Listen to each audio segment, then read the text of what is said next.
I pepper sprayed the HOA president, right in the face. He had broken into my ranch, my private, fenced, clearly marked, not part of any HOA property, and when I saw him poking around my barn with a flashlight, I didn't stop to ask questions. I had warned them before. I told the HOA board, especially Harold Simmons, the president of the Whispering Pines HOA, to stay off my land. I had no gate connecting to their neighborhood, no legal ties to their fancy suburban nonsense. But Harold didn't care. He was a man who believed power gave him the right to do whatever he pleased. I had just stepped out of the house with my dog Max when I saw the light, a narrow beam darting through the side of the barn. My heart jumped. Last time someone crept near my property, they poisoned 2 of my goats and left. I wasn't going to let it happen again.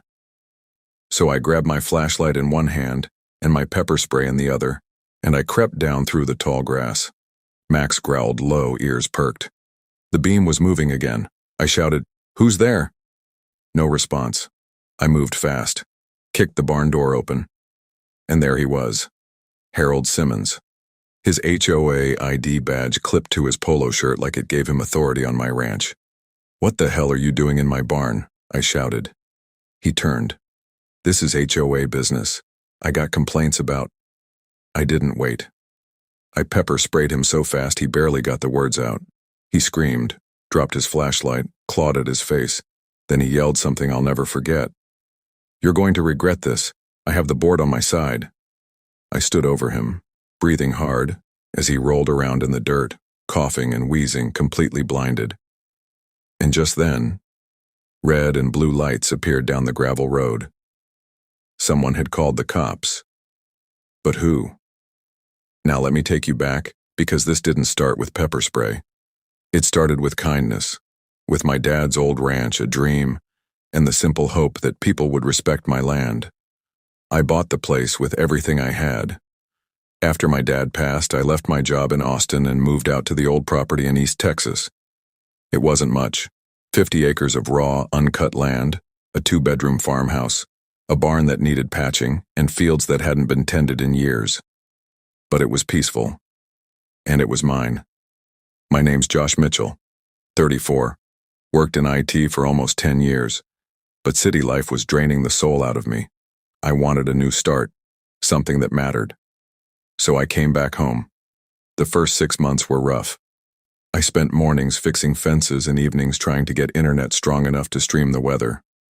I didn't have much, just Max, a stubborn old pickup and a deep respect for hard work. Then came the HOA. I didn't even know we were neighbors at first. Whispering Pines Estates was a high-end development that popped up about a quarter-mile from the edge of my land. Big gates, bigger egos. They had rules for everything: grass height, mailbox design, even how long you could leave your trash out. I wasn't part of it. Legally, not even close. My property wasn't zoned under their jurisdiction. My entrance was from the county road, not their gated community. Still, the problem started small. First, it was the notes, slipped under my gate. "Your fencing is a visual nuisance to the neighborhood. Your chickens are causing noise pollution. Your tractor is parked in plain sight and is considered an eyesore." At first I laughed.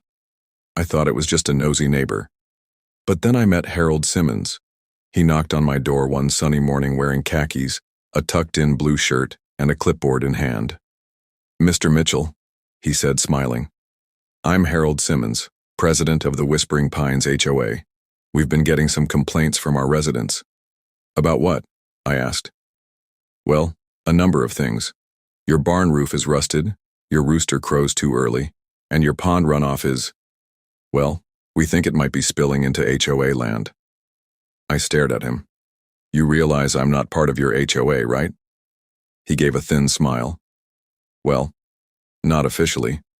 But your property borders ours, and we believe in maintaining a certain standard for the good of the community." I told him to leave. Kindly at first, but he didn't. A week later, a HOA notice was nailed to my fence. Violation, unkempt exterior, failure to comply may result in penalties. I called the sheriff. Sheriff Daniels came out, laughed when he saw the notice and said, "Josh, don't let them scare you. You're not part of their thing. They got no say over your land. I believed him. But Harold wasn't done. He sent more notices. He even mailed me a final warning letter threatening daily fines unless I removed my barn. I ignored it. Then came the drone. I found it buzzing over my land while I was feeding my goats. I shot it down with a slingshot. The next day, Harold was at my gate again. "You destroyed HOA surveillance property," he yelled. I told him to get off my ranch or I'd call the sheriff again. And I did. But Harold didn't stop. He waited, planned, watched. That's how we got to the night he broke into my barn. And now, with the flashing red and blue lights rolling down my road, I suddenly wondered, had he set me up? Was Harold recording me? Was this some twisted HOA trap? Max barked as the patrol car got closer. I stood frozen in the gravel, Harold still moaning in pain behind me. The cruiser pulled up. 2 officers stepped out, hands resting on their holsters. "Hands where we can see them," one shouted. I raised my hands. "This is my property," I yelled. "That man broke into my barn." One officer walked over to Harold, who was barely able to open his swollen eyes. "He attacked me," Harold groaned. I was conducting an investigation." The other officer looked at me. "What kind of investigation?" Then I realized Harold had something tucked in his pocket. It wasn't just his ID badge, it was a camcorder. He had recorded the whole thing. But here's the thing. What was on that tape? Because just before I sprayed him, I remembered hearing a beep, a recording beep. And I couldn't shake the feeling that he wanted this to happen. But for what? What was Harold Simmons trying to do on my land that night? And who tipped off the cops before I even made the call? Just when I thought things couldn't get worse, one of the officers opened the camcorder and looked at the screen. Then he raised an eyebrow and looked straight at me. "Sir, you're going to want to see this." The officer turned the camcorder toward me, his face unreadable under the brim of his hat. I stepped forward slowly, still breathing hard, trying to calm my nerves as Max circled around protectively, growling low at Harold, who was still groaning in the dirt. The footage started to play. At first it looked like nothing, just Harold walking up my driveway, the light from his flashlight bobbing as he made his way around the side of the barn. But then the audio kicked in. "Tonight I'm going to catch him violating HOA visual standards and finally get proof this guy's running an illegal farm." My jaw clenched. The officers exchanged glances. The recording continued. Harold crept up to the barn, pushed the door open with his foot, and whispered into the camcorder, "Let's see what filth this hillbilly's hiding in here." That was before I entered, before I pepper sprayed him. The officers paused the footage. "Looks like this man broke into your property with intent," one of them said. "And it also sounds like he wasn't here on any real legal business." "I've been telling people for weeks," I said. "The HOA's been harassing me even though I'm not part of them. Harold's been leading the charge. I've reported it, warned him. And now this?" The first officer nodded, walked back toward his car, and called for medical assistance for Harold. The second officer helped me fill out a statement. It was clear now I wasn't the aggressor, but that didn't mean Harold was going to back down. Even as they rolled him onto the stretcher, coughing and half-blinded, Harold kept muttering, "This isn't over. You'll regret this, Mitchell. I'll take your land." I watched from my porch as they drove off with him in the ambulance, red lights fading down the road. The adrenaline wore off quickly, and I sat on my porch swing, hand trembling as I patted Max's head. What had just happened? Was this the end or the beginning? The next morning, I barely had time to catch my breath before trouble came knocking again. Literally. I was fixing the barn door when a car pulled up, an expensive black SUV with tinted windows. A woman stepped out in heels, sunglasses, and a blazer that screamed lawyer. "Mr. Mitchell?" she asked. "Yes." "My name is Kimberly Rhodes. I represent Whispering Pines HOA. You assaulted our president, Mr. Harold Simmons, and we're preparing to press charges and file a civil suit for damages." I blinked. "Did the police not give you the footage from his own camcorder?" "We're aware of the incident," she said coolly. but trespassing laws can be flexible in communities with shared boundaries. I laughed out loud. We don't have shared boundaries. My ranch is private. I have the deed. I've had the sheriff out here 3 times. She pulled out a document. Then maybe you'll want to read this. The HOA board voted last year to annex your outer fields into the Whispering Pines Visual Perimeter Zone. Any land within visual range of HOA property is subject to aesthetic review. My mouth dropped open. You can't do that. Oh, but we already have. It's in the new bylaws. Effective since last November. This is insane. You'll be receiving a packet in the mail. Expect formal HOA violations and fines starting Monday. She turned and got back in her SUV like she hadn't just dropped a legal bomb on me. I stood there in the dirt, furious.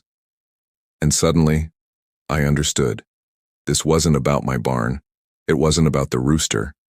It wasn't even about Harold's bruised ego. They wanted my land. Whispering Pines had maxed out their plots. They had rich people lining up to build more homes, but they had nowhere else to go. My ranch sat on the only green open space within miles. They didn't want me to leave because I was a nuisance. They wanted me gone because they needed my land. And now they were getting aggressive. I called Sheriff Daniels. He came out later that day, took one look at the legal document Kimberly had left and sighed. They've pulled stunts like this before, he said. Tried to annex a fishing dock 3 years ago. Went to court over it and lost, but it cost the owner $20,000 in legal fees. Well, I don't have $20,000 to burn, I said. Then we need to find a way to shut this down before it gets that far. That afternoon, I started digging. I found old zoning maps, land boundary deeds, tax records. My ranch had been marked agricultural private for over 50 years. The HOA had zero legal power here. But what they had was money and lawyers. I wasn't going to beat them in court, not unless I had help. So I called someone I hadn't spoken to in years, my cousin Trent. He was a contractor turned veterans' rights activist with a very unique skill set and a long memory of how our family got pushed around. He picked up on the second ring. Josh, you okay? I need help. It's the HOA. They broke into my ranch. I sprayed the president in the face. A pause. I'm on my way. 3 days later, Trent arrived with his truck, a stack of legal books, and a toolbox. He wasn't just here to help me defend. He was here to fight back. We started by putting up more signs. Private property, no trespassing, violators will be prosecuted, and reinforcing my fences. We installed a few solar-powered security cameras around the property, and even rigged a motion-activated floodlight system that lit up the entire barnyard like a football stadium. Then, Trent suggested something crazy. You know what makes them nervous? He asked, sipping coffee on the porch. Publicity. I raised an eyebrow. You mean, the media? No, online. You've got the footage. You've got your story. HOA abuses of power are a hot topic. People hate this stuff. Post the video online. Let the internet deal with Harold. It felt risky, but I did it. That night, I uploaded a trimmed version of the footage with the title, HOA President Breaks into My Ranch, Gets Pepper Sprayed, and Claims It's Legal. By morning, it had 300,000 views. By noon, it was on Reddit's front page. By evening, my phone was blowing up. And that's when I got a knock on the door. This time, it wasn't Harold. It wasn't Kimberly. It wasn't the sheriff. It was someone new, a man in a black suit. No name tag, no smile. Just a manila envelope. He handed it to me and said one thing. You've made some powerful enemies, Mr. Mitchell. Then he turned and walked away. I opened the envelope and read the first line. Notice of eminent domain review. Property under consideration for community redevelopment. I dropped into my chair. They were going to try and take my ranch. This wasn't just HOA drama anymore. This was war. The paper in my hands felt heavier than any tool I had ever lifted on the ranch. It wasn't just a legal notice. It was a threat to my entire way of life. Eminent domain, community redevelopment. These weren't words you threw around unless you were planning to steal someone's home and justify it with government stamps and courtroom jargon. I reread the notice again, this time out loud. The Whispering Pines Development Association, in conjunction with regional zoning committees, is reviewing nearby parcels of land for potential acquisition under community enhancement initiatives.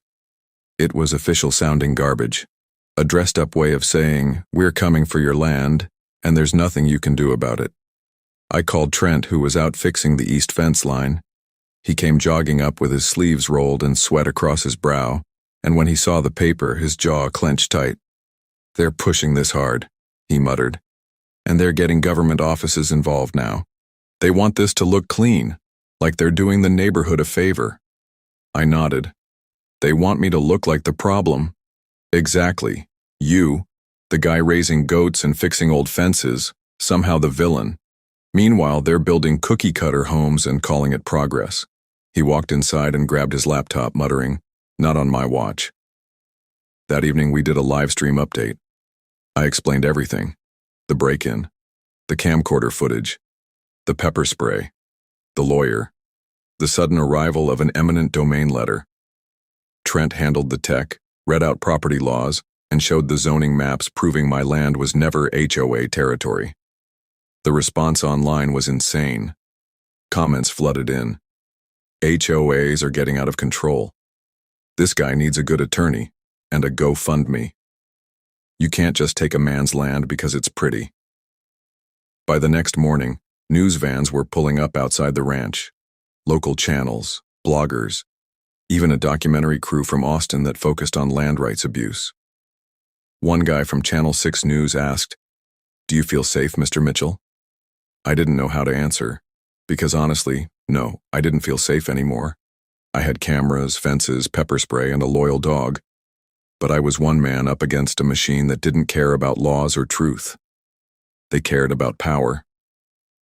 The next less extreme moment came surprisingly from someone I didn't expect. One of the HOA members. Her name was Carol Jenkins, mid-60s. Curly gray hair.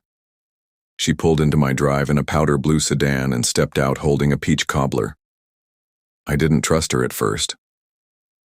"Mr. Mitchell, I know I'm part of Whispering Pines," she said nervously. "But I want you to know not everyone over there supports what Harold is doing." I blinked. "Really?" She nodded. "He didn't even take a vote on the land annexation, just told us it was handled and put it in the newsletter. And now with that video online, he's saying you faked it, that you edited it." "I have the raw footage," I said. She handed me the cobbler. "Well, just know you have neighbors who believe you. Good luck." She got in her car and left. That small gesture meant more than she probably realized. It reminded me there were still good people on both sides of the fence. But good feelings don't last long when you're up against a cornered snake. Because that night I heard an engine, then a pop, then another. I bolted out of bed, grabbed the flashlight and Max and ran toward the front fence. And I saw it. My mailbox had been blown apart. Shards of metal were scattered across the road. One of the new security lights had been shot out. Someone had driven by and taken shots at my property. They were sending a message. I called Sheriff Daniels again. He came out fast, took pictures, collected shell casings. "We'll look into it," he said, but his voice was tired. "This thing is getting bigger than local law." Trent stood beside me, arms crossed. "They're trying to intimidate him. Next, it'll be slashed tires or poisoned livestock." I swallowed hard. "They've already done that once." He nodded. "Then it's time we go beyond defense." That night, we built a makeshift command post in the barn. Trent installed backup Wi-Fi and an emergency phone line. He started working on a legal submission to the Texas Attorney General's office. We were building a full public defense, one they couldn't ignore. But Harold wasn't backing down either. A week later, I received another letter. This one came with a glossy packet and a gold-embossed seal. HOA cease and desist. It demanded I remove all videos, delete the online posts, and stop referring to Whispering Pines or its officers by name, or face a defamation lawsuit. It was laughable, but that wasn't the real kicker. Tucked in the back was a notice of entry. They claimed they had scheduled an HOA inspection of my barn for compliance checks. Trent read it 3 times and burst out laughing. They really think they can just walk in here again? I didn't laugh, because deep down I knew Harold. He wasn't bluffing. Sure enough, the next day, just after noon, a white golf cart rolled up from the back trail near the woods.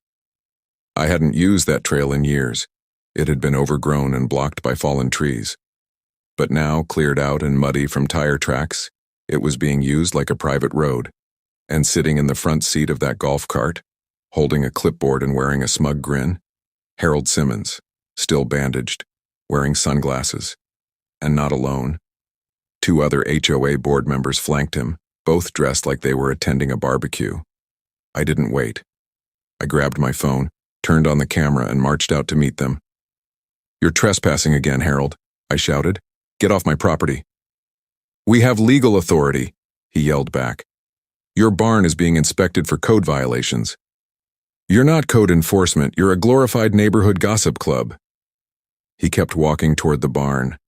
That's when Max lunged forward, barking so loud one of the board members jumped back. Harold didn't flinch. He shoved the gate open. Again. That was it.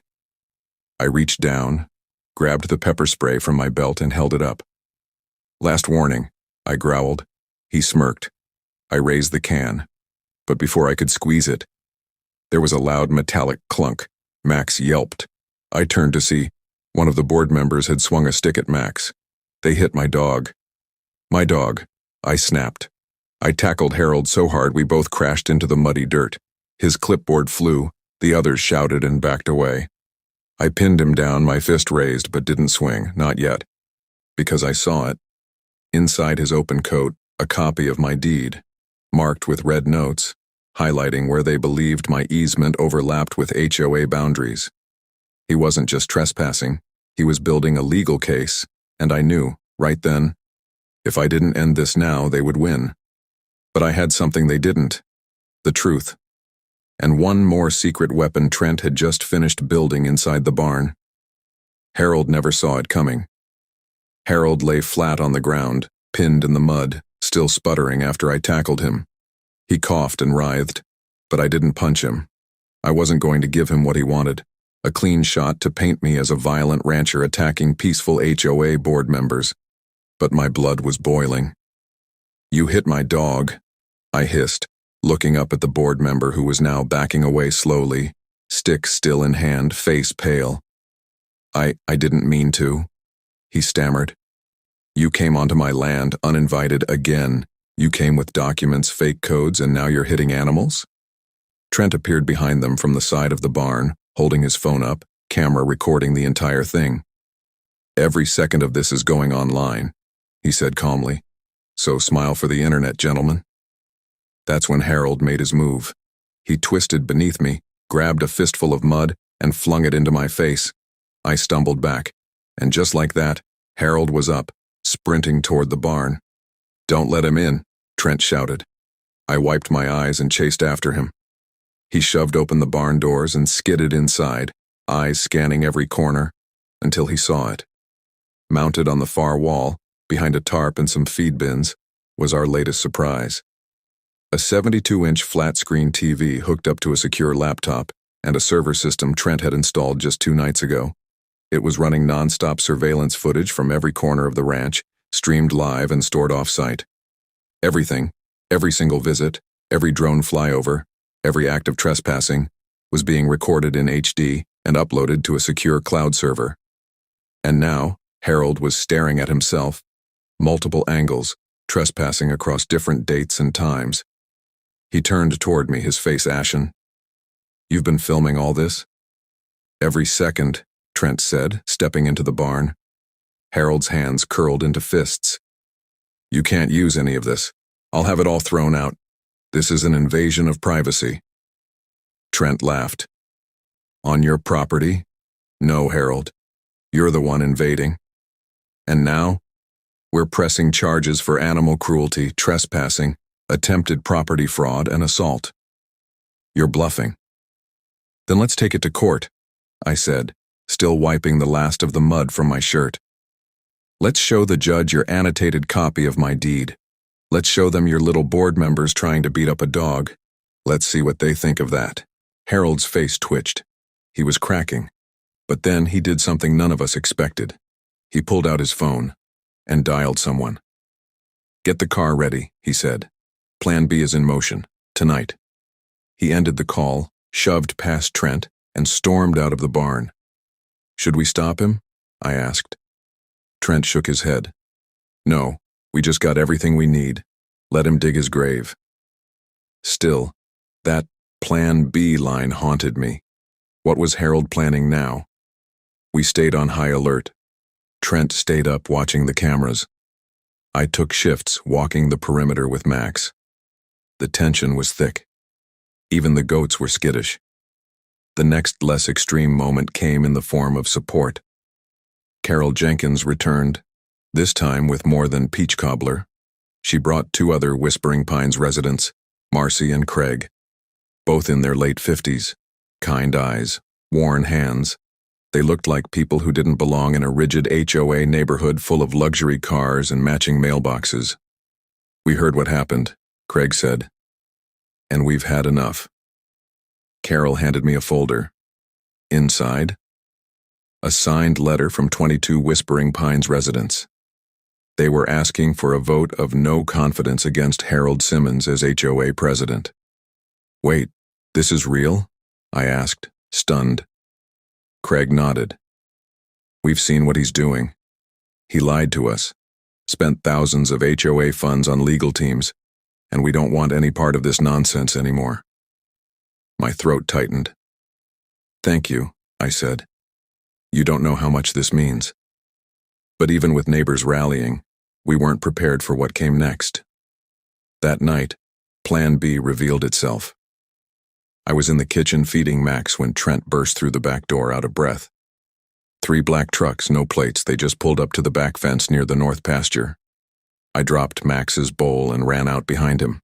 Sure enough, down the hill, in the moonlight, 3 large pickup trucks were parked in the grass.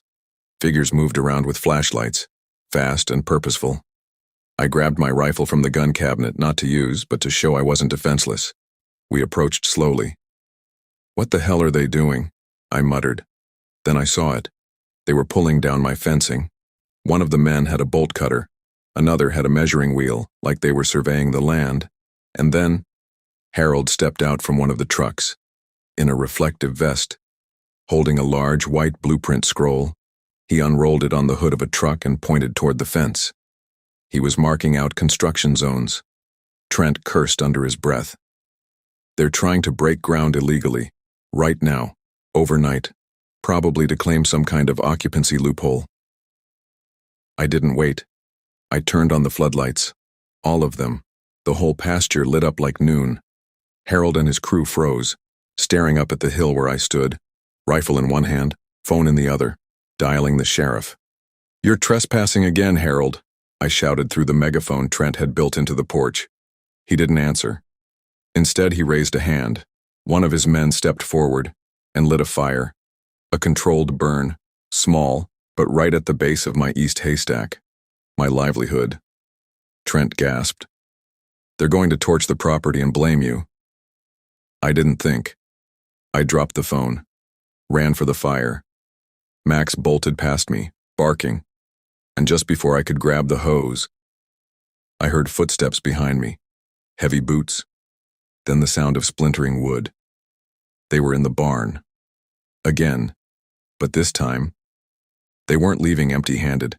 Smoke filled the air as the fire caught the edge of the haystack, flames licking higher by the second. My boots pounded against the dirt as I dragged the hose from the barn wall, flipping the nozzle and blasting water toward the growing blaze. "Trent," I shouted, "cut the line to the south trough. We need more pressure." He was already moving, sprinting to the valve controls we'd built near the goat pen. Max barked furiously, racing in circles around the fire and snapping at the air. But what terrified me more wasn't the fire. It was the sound behind me.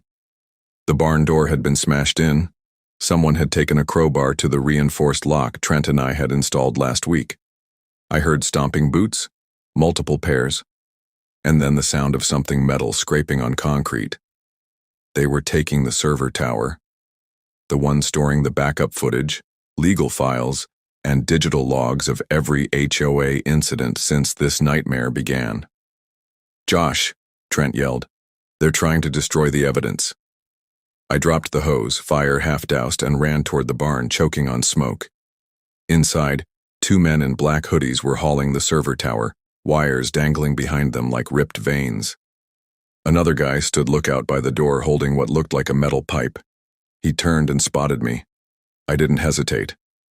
I pulled the pepper spray off my belt and aimed straight for his face. "Psst!" He screamed and dropped the pipe, clutching his eyes.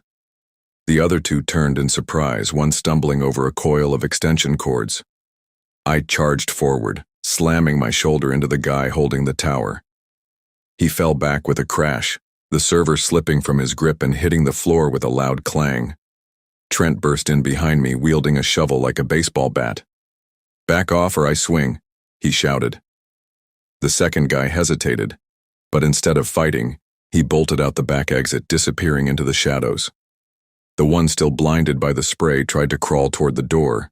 Trent grabbed a pair of zip ties from his pocket. We had prepped for this kind of thing, and bound the guy's wrists behind his back. He screamed, sputtering, "This is assault! You'll regret this!" "Oh yeah?" Trent growled. "Tell that to your HOA boss when the sheriff finds you trespassing and torching hay." Outside, the fire was down to embers, but the chaos wasn't over, because Harold was gone, and so were the other 2 trucks. They had fled the scene, and the worst part? One of them had taken the main backup hard drive we used to mirror the server data. Our second line of defense, gone. The barn stank of smoke, sweat, and scorched rubber. The server tower was damaged, but not destroyed. Still, I felt sick. All of this, just to push me off my land. We called Sheriff Daniels again. This time, he came with backup. 3 cruisers pulled in, red and blue lights flashing over the ranch.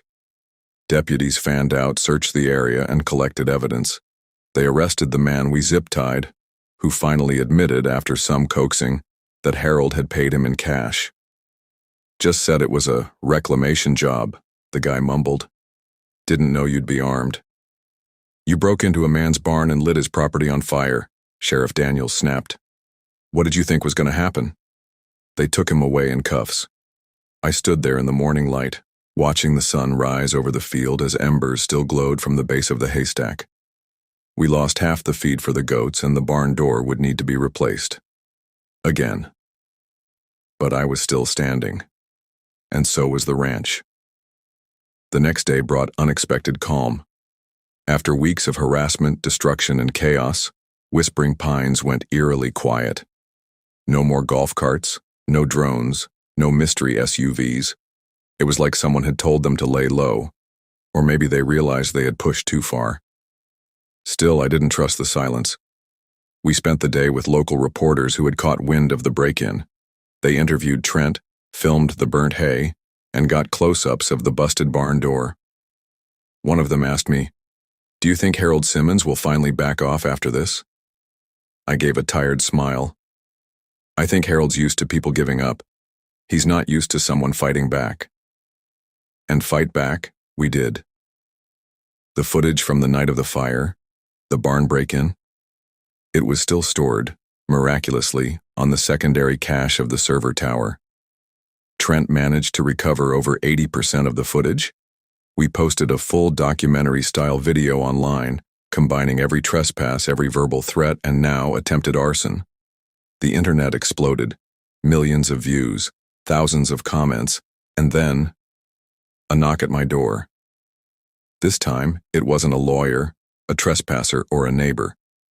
It was a federal agent, FBI badge, serious face. "Mr. Mitchell, I'm Agent Reyes. I'd like to ask you a few questions about Harold Simmons and Whispering Pines HOA." I blinked. "What?" "We're opening a federal investigation into property fraud, racketeering, and possible bribery involving several HOAs in the region. Your situation may be linked to a wider case." My heart dropped. "What happens now?" I asked. That depends, Agent Reyes said. Do you want to press charges? I stared at him. My hand curled at my side, because in my mind I saw Harold's smug face, that blueprint rolled out on his truck hood, and Max yelping after being struck. Yes, I said, my voice cold. I want him held accountable for everything. Agent Reyes nodded. Then you'll want to see this. He handed me a thick folder. Inside were photographs, documents, transaction histories. One caught my eye immediately. It was a picture of Harold Simmons shaking hands with a county zoning officer. The caption read, "Zoning boundary change proposal, approved off record." He had been buying people off. This ran deeper than I ever imagined, but nothing prepared me for what was at the bottom of the folder, a notarized request, filed by Harold Simmons himself. Request for emergency eviction enforcement against Joshua Mitchell for failure to comply with HOA land ordinances. Filed just 3 days ago. He was going to try one last time, and that meant I had to be ready. Because Harold wasn't done yet, and neither was I. I stood on my porch staring at the eviction document like it was a bomb waiting to go off. Even after everything, after the break-in, the assault on Max, the fire, the stolen hard drive, Harold had still filed paperwork to get me off my land. But this wasn't a bluff. This time, he had filed it directly with the county civil court, bypassing HOA channels completely. He had cited fraudulent HOA bylaws, forged annexation maps, and emergency community ordinance violations. According to his document, my ranch was now non-compliant agricultural land, posing a visual and safety hazard to residents. It was all lies, but lies backed by money and signatures can still get people evicted. Trent flipped through the pages, his face hard. If we hadn't caught this in time, the court would have sent a sheriff to enforce it. You could have been removed within days. My stomach twisted, and we're not even in the HOA. Doesn't matter. Harold has county officials in his pocket, or he had them. Agent Reyes had stayed in town after his first visit, and with his help, we forwarded everything. The video footage, the forged deed notes, even the camera feed from the barn break-in, directly to the Federal Property Crimes Unit. Reyes looked through it all, then gave a sharp nod. It's enough. Enough to arrest Harold Simmons. And they did. The day it happened, I was cleaning the goat pens when the sound of sirens broke the morning stillness. I stepped out onto the porch, wiping my hands on my jeans, just in time to see 3 unmarked SUVs roll into Whispering Pines. Harold didn't go quietly. According to Carol, who called me minutes later, he screamed the whole time, swore he'd sue every person who'd turned against him, and even tried to claim he was the victim. But this time, the law wasn't buying it. Harold Simmons, president of Whispering Pines HOA, was arrested on 7 counts of trespassing, 2 counts of attempted arson, animal cruelty, fraud, unlawful surveillance, and conspiracy to falsify land documents. His mugshot went viral before noon. The man who'd terrorized me for months was now being walked out of his marble driveway in handcuffs, flanked by the very same sheriff he once tried to manipulate. But just when I thought the storm had passed, the final twist came. Agent Reyes returned that afternoon with a somber look on his face. "There's something you need to see," he said, handing me a sealed file. Inside were copies of recorded wiretaps. Turns out, Harold wasn't acting alone. He'd been coordinating with a small group of HOA presidents across the county. Together, they had been working to slowly expand their neighborhoods through visual compliance zones, a term they made up to scare landowners near them. They'd been forging votes, bribing inspectors, and harassing people into either selling or getting evicted. I was just one of dozens, but I was the first to fight back loudly, and because of that, others started speaking out too. Within a week, 2 more HOA presidents were arrested. 4 county workers were placed under investigation. The zoning officer in the photo resigned immediately. I stood on my porch one last time that week, watching the sunset bleed across the fields. Max sat by my side, tail thumping gently. The barn had a new door, The fence was reinforced, and our cameras now streamed directly to both a cloud and a flash drive locked in a fireproof safe. Whispering Pines? A new HOA president had been elected, Carol Jenkins. First order of business, restoring peace, and removing all forged bylaws that ever mentioned my land. She even came over personally with a letter of apology signed by 24 residents. "We're sorry," she said, eyes sincere, "and thank you for standing your ground." The media coverage died down eventually, but the lessons stayed with me. I learned that peace sometimes has to be defended, that kindness isn't weakness, and that standing alone doesn't mean standing wrong. And I learned never to underestimate a stubborn rancher, his cousin with tech skills, and a loyal dog who just wants to protect his home. Oh, and pepper spray? Still the best $12 I ever spent. If you enjoyed this story, don't forget to like, comment, and subscribe for more jaw-dropping real-life dramas, HOA takedowns, and epic revenge tales. What would you do if an HOA tried to steal your land? Let us know in the comments below.